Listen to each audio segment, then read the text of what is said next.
घर में चहल पहल थी। बच्चे खुशी से चहक रहे थे। घर की साज सज्जा और मेहमानों के स्वागत सत्कार का प्रबंध करने में घर के बड़े बुजुर्ग व्यस्त थे। किंतु शशि का मन उदास था। उसे कुछ भी अच्छा नहीं लग रहा था। दरअसल आज उसकी सगाई थी। घर की महिलाएं बार बार उसे साजिश श्रृंगार के लिए कह रही थी, लेकिन वह चुपचाप खिड़की से बाहर देख रही थी। उसे कुछ सूझ नहीं रहा था कि क्या करे। 2 महीने पहले जब उसकी शादी तय हुई थी तो वह खूब रोई थी। वह किसी और को चाहती थी, लेकिन उसके माता पिता ने उससे पूछे बगैर एक व्यवसायी से उसकी शादी पक्की कर दी थी। वह अभी शहर में हॉस्टल में रहकर बीएड कर रही थी। वहीं अपने साथ पढ़ने वाले राकेश को वह दिल दे बैठी थी, लेकिन उसने यह बात अपने माता पिता को नहीं बताई थी, क्योंकि वह खुद या राकेश अभी अपने पैरों पर खड़े नहीं हो पाए थे। पढ़ाई पूरी होने में भी 2 साल बाकी थे, इसलिए वह चाहती थी कि शादी 2 साल के लिए किसी तरह से रुकवा ले। उसने सोचा कि जब परिस्थितियां ठीक हो जाएंगी तो मन की बात अपने माता पिता को बताकर राकेश के लिए उन्हें राजी कर लेगी। इसीलिए पिछली छुट्टी में वह घर आई तो अपनी शादी की बात पक्की होने की सूचना पाकर खूब रोई थी। शादी के लिए मना कर दिया था, लेकिन किसी ने उसकी एक न सुनी। पिताजी तो एकदम भड़क गए और चिल्लाते हुए बोले थे, शादी वहीं होगी जहां मैं चाहूँगा। राकेश को उसने फोन पर ये बातें बताई थी। वह घबरा गया था। उसने कहा था, शशि तुम शादी के लिए मना कर दो। नहीं, यह इतना आसान नहीं है। पिताजी मानने को तैयार नहीं है। लेकिन मैं कैसे रहूँगा? अकेला हो जाऊंगा तुम्हारे बिना। मैं भी तुम्हारे बिना जी नहीं पाऊंगी। राकेश शशि का गला भर आया था। एक काम करो, तुम पहले हॉस्टल आ जाओ, कोई उपाय निकालते हैं। राकेश ने कहा था, मैं रेलवे स्टेशन पर तुम्हारा इंतजार करूंगा। 2 नंबर गेट पर मिलना, वहीं से दोनों हॉस्टल चलेंगे। उदास स्वर में शशि बोली थी, ठीक है, मैं 2 नंबर गेट पर तुम्हारा इंतजार करूंगी। तय योजना के अनुसार शशि रेल से उतरकर 2 नंबर गेट पर खड़ी हो गई। तभी एक कार आकर शशि के पास रुकी। उसमें से राकेश बाहर निकला और शशि के गले लगकर बोला, मैं तुम्हारे बिना नहीं रह सकता। शशि रोआंसी हो गई। राकेश ने कहा, आओ गाड़ी में बैठकर बातें करते हैं। राकेश कितना सच्चा है, शशि ने सोचा। तभी हॉस्टल जाने के लिए गाड़ी ले आया, नहीं तो ऑटो से 20 रुपए में पहुंचती। 2 किलोमीटर दूर है हॉस्टल। गाड़ी में बैठते ही राकेश ने शशि का हाथ अपने हाथ में लेकर कहा, शशि मैं तुमसे प्यार करता हूँ। तुम नहीं मिली तो अपनी जान दे दूंगा। कार सड़क पर दौड़ने लगी। शशि बोली, नहीं राकेश, ऐसा नहीं करना। मैं तुम्हारी हूँ और हमेशा तुम्हारी ही रहूंगी। इसके लिए मैंने एक उपाय सोचा है, राकेश ने कहा। क्या? शशि बोली, हम लोग शादी कर लेते हैं और अपनी नई जिंदगी शुरू करते हैं।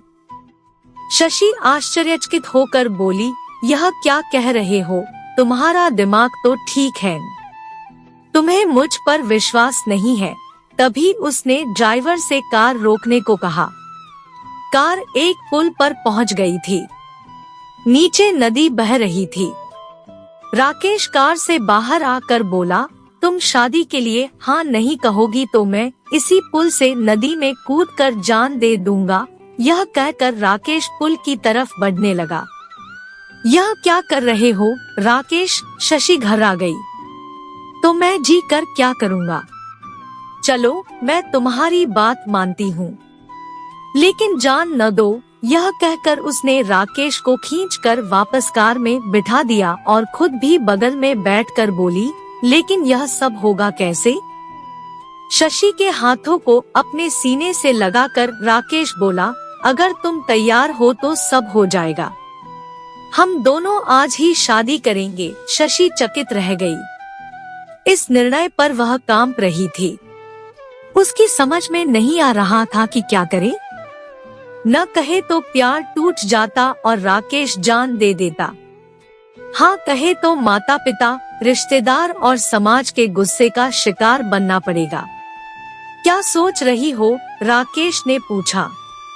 शशि बोली, यह सब अचानक और इतनी जल्दी ठीक नहीं है।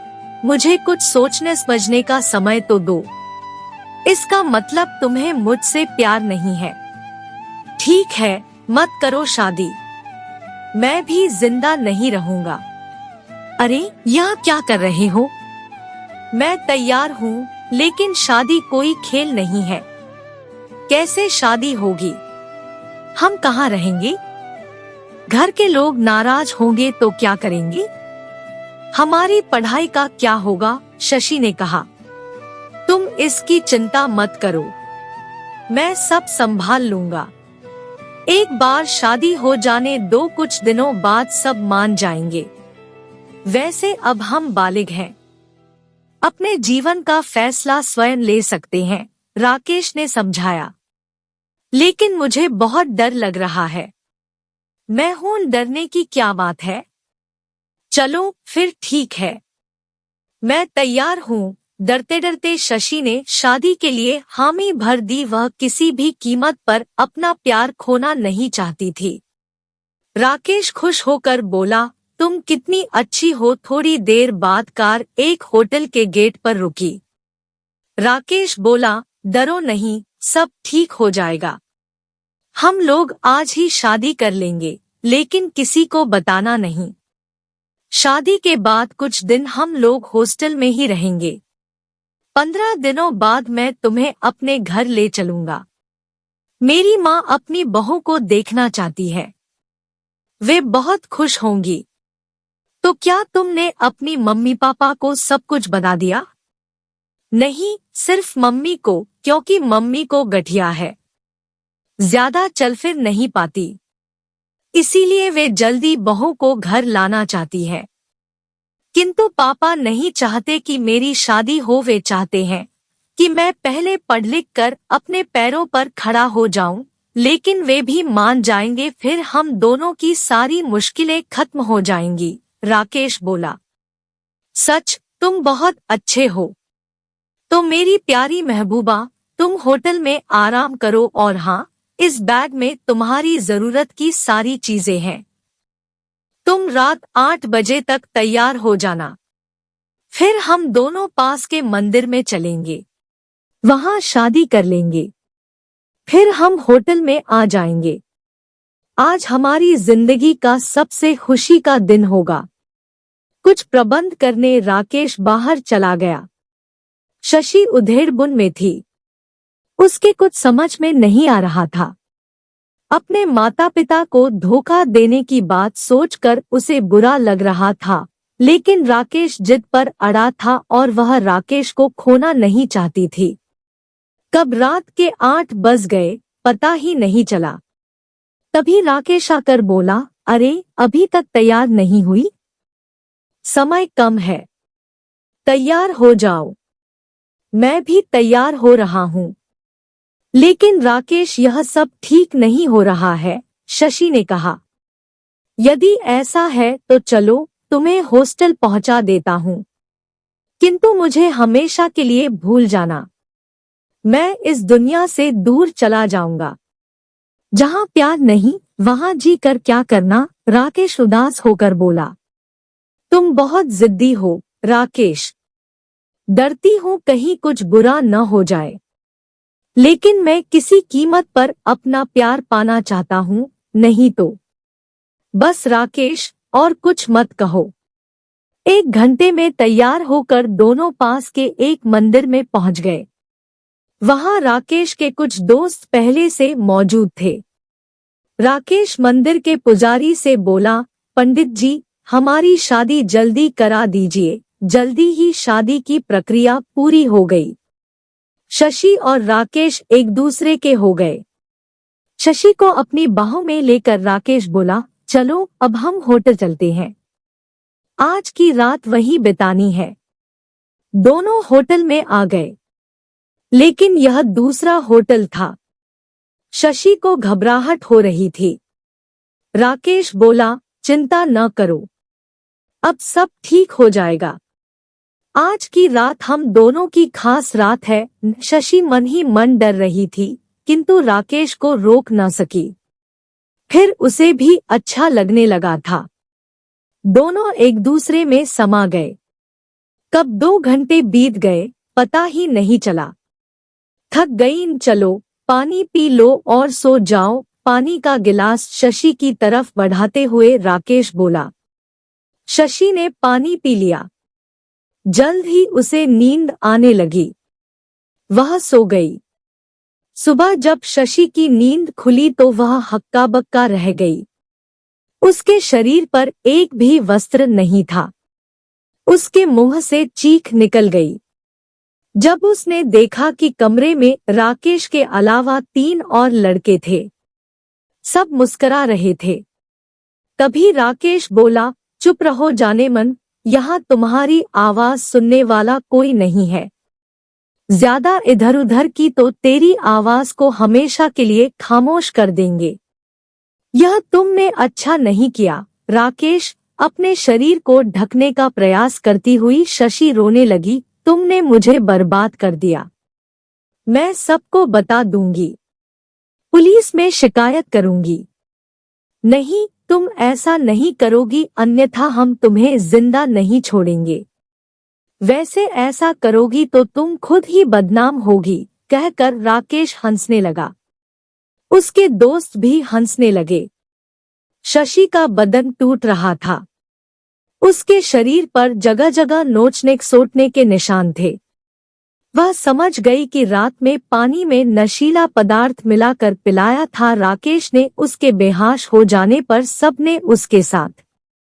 शशि का रो रो कर बुरा हाल हो गया। राकेश बोला, अब चुप हो जा, जो हो गया उसे भूल जा, इसी में तेरी भलाई है। और जल्दी से तैयार हो जा, तुझे हॉस्टल पहुंचा देता हूँ। और हाँ, किसी से कुछ कहना नहीं, वरना अंजाम अच्छा नहीं होगा।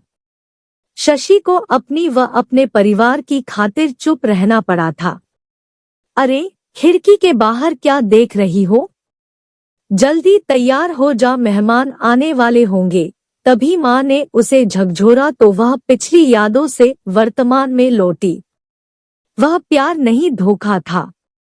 उसने अपने मजे के लिए मेरी सच्चाई और भावना का इस्तेमाल किया, शशि ने मन ही मन सोचा। अपने आंसू पोंछते हुए शशि बाथरूम में घुस गई। उसे अपनी नासमझी पर गुस्सा आ रहा था।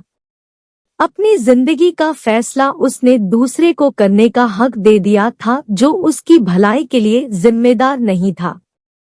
इसीलिए ऐसा हुआ, लेकिन अब कभी वह ऐसी भूल नहीं करेगी। मुंह पर पानी के छींटे मारकर वह राकेश के दिए घाव के दर्द को हल्का करने की कोशिश करने लगी। मेहमान आ रहे हैं, अब उसे नई जिंदगी शुरू करनी है। हाँ, नई जिंदगी। वह जल्दी जल्दी सजने संवरने लगी।